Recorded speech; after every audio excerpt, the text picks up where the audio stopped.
Hello students, today we're going to use colored paper and we're going to use complementary colors. So what we're making will have two colors that are opposite from one another on the color wheel. I used some actual construction paper to show that red is across from green, orange is across from blue, and so on. And I also made this chart that helps your eyes see that you'll be using a combination of one of these sets of colors, including black and white. So those are posted if you want to look at them. So in your journal right now, along with me, I want to do a little bit of sketching just to get ready to create this art. You're going to use your pencil and you're going to draw yourself a rectangle that's kind of like a piece of paper. So a little bit shorter on the top and bottom, a little bit longer on the sides. Doesn't have to be perfect. This is just to get an idea. Then I want you to draw a slice right down the middle. This shows us that we're going to be using one whole paper and one half.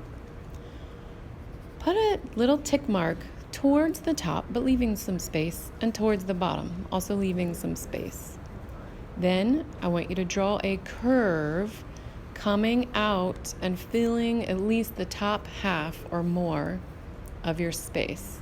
So the curve comes out real close to the edge and then stops as it turns a little bit in. From there, you're going to drop your line down till you get to your tick mark, and then you're going to connect across to your tick mark. This is the shape of half of your skull. Inside the top portion, you can do a nice large round eye socket shape. You can change this shape depending on the character your skull has.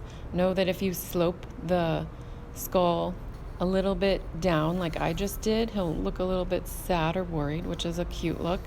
And if you slope it down inward, it'll look a little bit angry. Or you can make it perfectly round, which most students have done. The next shape you're drawing inside is a teardrop shape or half of a heart. Right near the center line, that's going to be the nasal cavity. And then the third main shape is some kind of mouth that connects. It connects right on the side of that half of paper.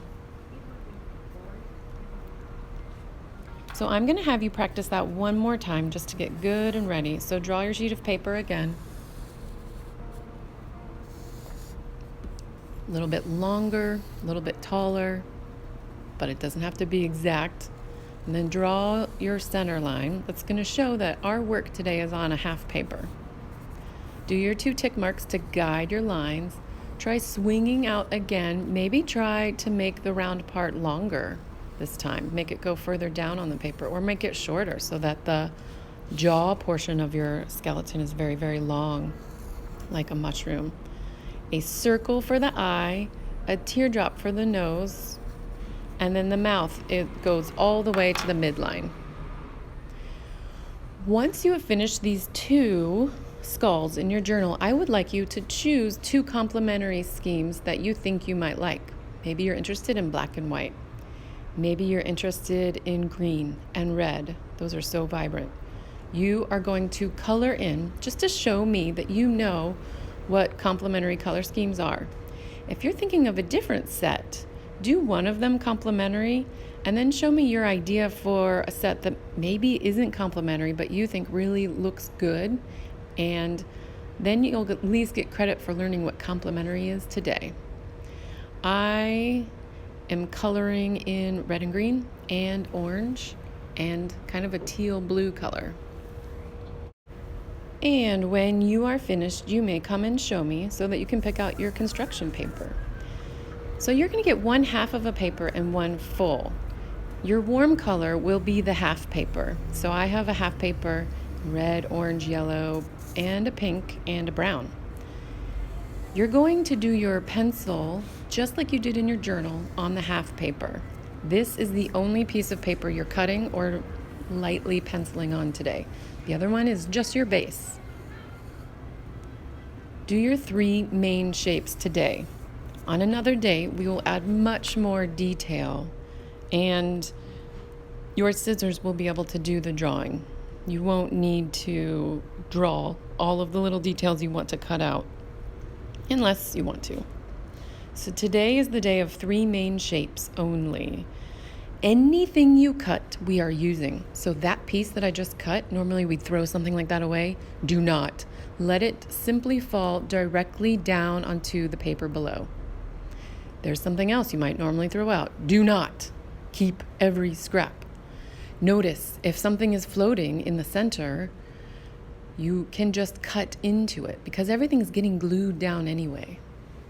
So I made a trail out to my big eye socket with scissors, and that's okay. I did not need to punch a hole this time to cut out a hole, an internal shape. Now, today you should check. Make sure you have all your pieces and see how they might line up on your background to create the opposite skull effect. I am now erasing some pencil lines so that they won't be seen. That's all we're doing today.